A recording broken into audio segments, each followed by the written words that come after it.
crafters, it's Jen Evers from Quality Crafts, and I'm going to show you how to put together this little box. Let me show you what it looks like when it's finished. It will end up looking like this. It's a 3" by 3" circular box, and they're kind of tricky. It took me 1 or 2 tries to get to the point where I can make them relatively easily, and I'll try to include a place where in the down bar where you can find a template. So if you don't have a silhouette, it'll be a template that you can print and cut out yourself. But if you have a silhouette or a Cricut or anything like that, it should be like a, oh, what do you call that? Not a JPG, an SVG cut file for you. One thing you want to be sure to look for is the 4 circles that cut out. I messed this up on a few of mine. You have to look really, really carefully because there's 2 that are a little bit larger, 2 that are just slightly smaller, and it's just that much of a difference. See that little edge right here? So these are the 2 that are smaller, and these are the 2 that are larger. And that's important because the 2 larger ones are going to be for this small piece that makes the cap. So let me show you how I do this. I'm using Aleene's Turbo Tacky Glue because I want something that's going to tack up and stick quite quickly. I don't want to wait because I'm making like 13 of these in a row.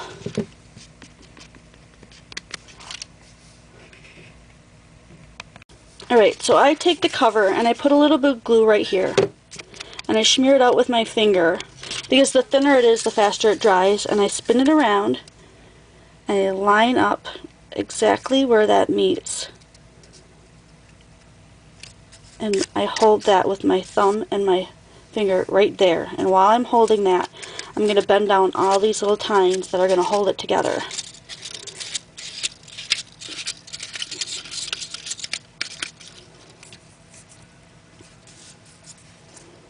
Okay, and it shouldn't take really long. And then you're going to take one of the larger circles, just put a little bit of glue around in a circle. You don't have to be really accurate with that, because that's going to go on the inside. You're just going to slide it in and just stick your finger right into the corners like this. Right on that edge and push down.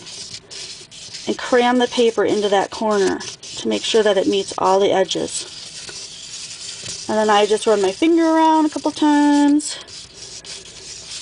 And go around the circle again. I'm pushing on the bottom and I'm cramming it into that corner to make sure that I get a really nice meet. And then it'll stick to the bottom like that. And the reason why it doesn't have to be really accurate is because we're going to add more glue to the back here to do the next piece. Now I take my finger and I rub this out, paying careful attention to the fact that I want it right to this edge here. Because once you lay down that last circle, you don't want it coming up, and you cannot peel this stuff back off. This is not forgiving.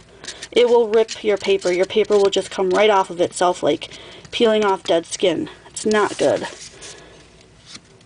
So I set it on, I squeeze it from all 4 sides to make sure that it's set in the middle. And then when I figure it looks pretty even, then I flip it over and I start pushing into the corners again. With my left-handed. I'm right-handed, but my left hand is dry and clean because I haven't touched the glue with it. So I use that one first while this finger is wet. And I wipe that off on a baby wipe, typically while I'm doing this step.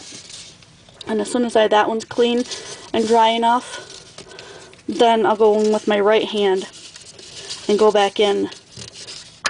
Because you know how it is, working with the hand that you're normally used to working with, and give it a nice good press. And then I go back around the top just to make sure that these have really adhered well together on the edges. And then I flip that one over and I start on the bottom piece. So right here where you can see where it makes this point, that's where, when I wrap this around, where I want that to meet, right before it starts slanting. So when I say lining up, that's what I mean. So a little bit of glue on this edge, rub it out, because again, if it's a thin layer of glue, it'll tack up quicker. Line that up as closely as I can. This one's a little bit longer of a piece, so you want to give it a little bit of a press. And while you're holding it again, start bending down your tines that are going to hold the whole thing together.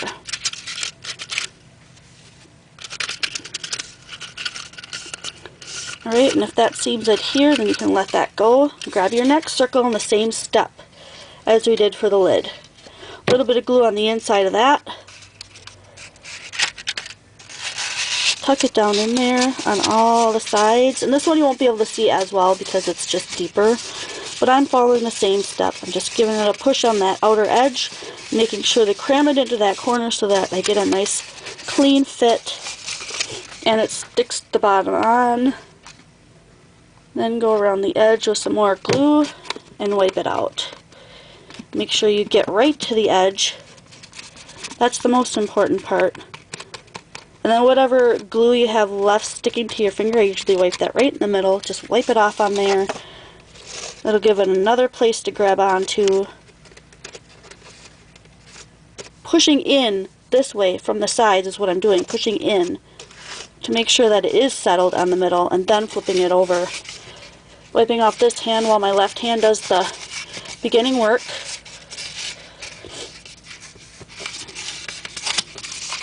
And then again flipping it over and making sure that I get a nice adherence on all of these edges.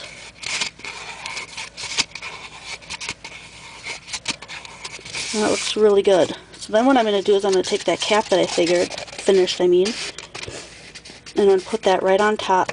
And then I set them on my pile to dry. Just like that. And then I let them sit and dry. The next step that I'm going to do is taking this wired ribbon and making a bow for the top. And I'll show you how that turns out. I make them all slightly different. So here's one that I made. And here's another one that I made using two different kinds. And then all I did was hot glue them on the top. So thumbs up my video if you like this. I hope you'll try it out. I'll add some links for you so you can make your own.